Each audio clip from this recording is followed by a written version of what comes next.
Oui, merci Madame la Présidente, Madame la rapporteure, Monsieur le Ministre, mes chers collègues.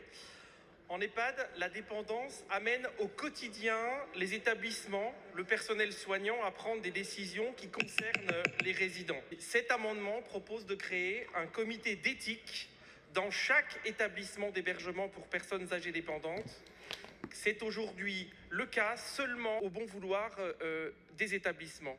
Alors pourquoi la création d'un comité d'éthique me paraît essentielle ? Tout d'abord, pour définir de façon collective au sein de chaque établissement la notion de bientraitance du point de vue médical, du point de vue de l'établissement, de celui du patient ou encore de celui de la famille. Ensuite, pour s'assurer de la mise en place des dispositions prévues aux alinéas 1 à 17 de l'évaluation et de la prévention de la lutte contre les maltraitances telles que définies dans l'article L311-1 du Code de l'action sociale des familles. Et enfin, pour garantir le droit au maintien d'un lien social, au respect de la vie privée, notamment la visite des familles et des proches tels que mentionnés à l'alinéa 4. Une réflexion éthique me paraît centrale dans la prise en charge du bien vieillir en EHPAD.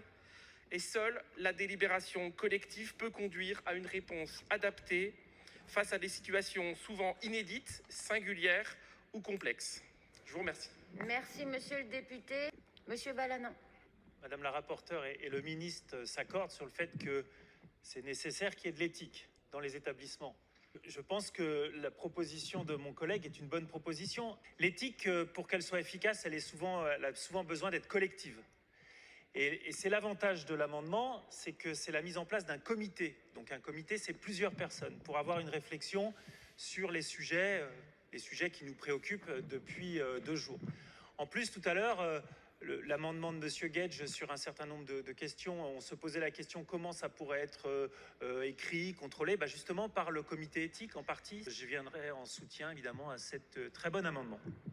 Merci, monsieur le député. Monsieur Guedj. Je trouve également que c'est une invitation pertinente à développer la réflexion éthique dans les établissements sociaux et médico-sociaux, à l'instar de ce qui a infusé et s'est diffusé dans les établissements de santé.